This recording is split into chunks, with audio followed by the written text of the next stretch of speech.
চাওক এক সঁচাকৈ দুখদায়ক ঘটনা, মৰ্মান্তিক ঘটনা। দক্ষিণ কামৰূপৰ গৰৈমাৰীত আহি আজি দেখিলোঁ যে যোৱা ৰাতি যিটো পৰিয়ালত মথাউৰিৰ পৰা ডাম্পাৰ বাগৰি পৰি এটা ঘৰত পৰি প্ৰায় 9 মান বজাত পৰিছিলে।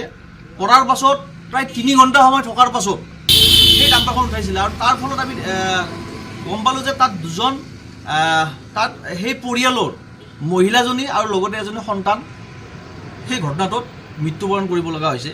সঁচাকৈ এই অঞ্চলটোৰ কাৰণে এক দুখদায়ক ঘটনা। আৰু তাত 3জনকৈ সন্তান সেই ঘৰটোৰ পৰা ওলাই কিবাকৈ বাচিছে। আচলতে এই যিটো অঞ্চল, এই অঞ্চল হৈছে সম্পূৰ্ণ ব্ৰহ্মপুত্ৰ নৈৰ কাষৰ যি মথাউৰি, সেই মথাউৰিৰ উত্তৰ পাৰে থকা এই পৰিয়ালটো আছিলে। এই পৰিয়ালটোৰ যি এক যন্ত্ৰণাঘাতৰ যি এক ঘটনা, এই ঘটনাক কিন্তু খবৰ কৰিবলৈ আজিৰ দিনত এই যি পলিটিচিয়ানসকল আজি কিন্তু নাই। তেওঁলোকে এই অঞ্চলৰ যিসকল লোকে তেওঁলোকে ইলেকশ্যন খেলাৰ যি যোজা চলাই আছে, তেওঁলোক কিন্তু ইয়াত নাই। আমি ইয়াৰ পৰা এটা কথা ক'ব বিচাৰিছোঁ যে এই যিটো বালিৰ যিটো এক মাফিয়া ৰাজ, ডাম্পাৰৰ যিটো দৌৰাত্ম, এই দৌৰাত্ম আজি মই ইয়াৰ পৰা কৈছোঁ কৃষক মুক্ত সংগ্ৰাম সমিতিৰ ফালৰ পৰা যে অতি শীঘ্ৰে এইটো বন্ধ কৰিব লাগিব। আৰু বন্ধ কৰাই নহয়, এই বালিৰ যিটো খনন, এই খননটো বন্ধ কৰিব লাগিব। কিয়নো এই বালিৰ খননৰ প্ৰক্ৰিয়াৰ ফলত এই অঞ্চলৰ কোনো লাভ হোৱা নাই। বৰঞ্চ এই ৰাস্তাটোৰে, এই মথাউৰিৰে দিনত 200ৰ পৰা 250লৈ ডাম্পাৰ চলে। আৰু ডাম্পাৰ চলাৰ বিনিময়ত এই অঞ্চলটোত বিভিন্ন ধৰণৰ এক্সিডেণ্টৰ যি ভাবুকিৰ সৃষ্টি হৈছে বা এক্সিডেণ্ট হৈছে, তাৰ ফলত আমাৰ যি প্ৰশাসন যন্ত্ৰটো হৈ আছে।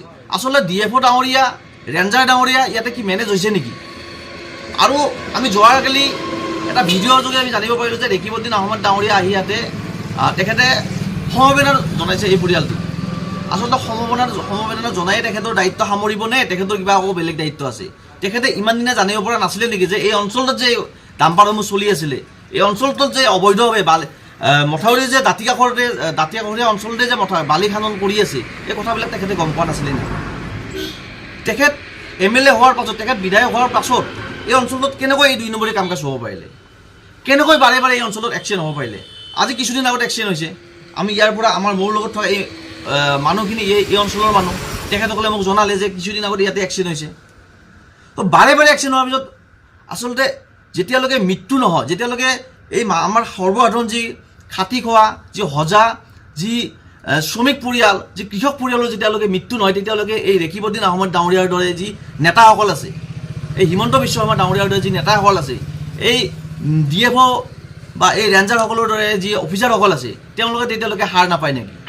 আমি ৰেকিবুদ্দিন আহমেদ ডাঙৰীয়া আপোনাক ক'ব বিচাৰিছোঁ, আপোনাক এই অঞ্চলৰ মানুহে MLA বনাইছে, আপুনি নিজৰ MLA দায়িত্ব পালন কৰক।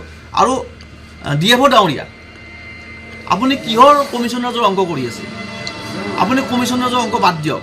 আৰু বাদ দি এই অঞ্চলৰ যি দুৰৱস্থা, এই অঞ্চলৰ যি এক মৰ্মান্তিক যি ঘটনা, এই ঘটনাত আপুনি আহক, খবৰ কৰক। আৰু খবৰ কৰি এই অঞ্চলৰ যি এক ডাম্পাৰৰ যি দৌৰাত্ম, বালি মাফিয়াৰ যি এক মাফিয়া এটা চলাই আছে, এইসমূহ বন্ধ কৰা। এই যিটো ঘটনা, আচলতে এই ঘটনাটোৰ লগত সম্পূৰ্ণৰূপে আমি দাবী কৰিব বিচাৰিছোঁ যে DFO, ranger, MLA, Himanta Biswa Sarma, এই সকলোবিলাক জড়িত থকাৰ কাৰণে আজি ইয়াতে এই ডাম্পাৰৰ দৌৰাত্ম, বালি মাফিয়াৰ যি এক ইয়াতে উৎপাত আৰম্ভ কৰিছে।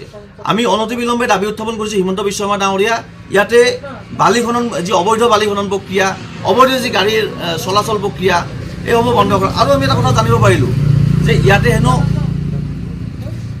গাড়ীৰ ডাম্পাৰৰ মালিকবিলাকে আমাৰ যি ড্ৰাইভাৰসমূহ আছে, ড্ৰাইভাৰসমূহ 200 টকাকৈ পাৰ ট্ৰিপ কমিশ্যন দিয়ে। আৰু কমিশ্যন দিয়াৰ ফলত তেখেতে যদি 5টা ট্ৰিপ মাৰিব লাগিছিলে, তেখেতে তেতিয়াহ'লে ডাবল ট্ৰিপ মৰাৰ কাৰণে এটা ব্যৱস্থা কৰে যে গাড়ীবিলাক স্পীড তেখেতে চলায়। স্পীড চলোৱাৰ ফলত তেখেতৰ কণ্ট্ৰলৰ যি কণ্ট্ৰল থাকিব লাগে, কণ্ট্ৰলত নাথাকে গাড়ীবিলাক, আৰু তাৰ বিনিময়তে এক্সিডেণ্টবিলাক হ'ব পাৰিছে। যে এই ঘটনাৰ লগত MVI কিয় জড়িত আছে? MVIটো আমাৰ এখন বাইক যদি ক'ৰবাত যায়, তেখেতসকলে ধুনীয়াকৈ ফাইনটো কাটিব জানে, টকাটো ল'ব জানে তেখেতসকলে। ইয়াতে কিয় তেখেতসকলে আহিব পৰা নাই? আচলতে আমি এই অঞ্চলৰ পৰা দাবী উত্থাপন কৰিছোঁ, অনতিবিলম্বে এই কাজ বন্ধ কৰক, নহ'লে আপোনালোকে ভয়াৱহ দিনৰ কাৰণে প্ৰস্তুত হৈ থাকক, ভয়াৱহ আন্দোলনৰ কাৰণে প্ৰস্তুত হৈ থাকক।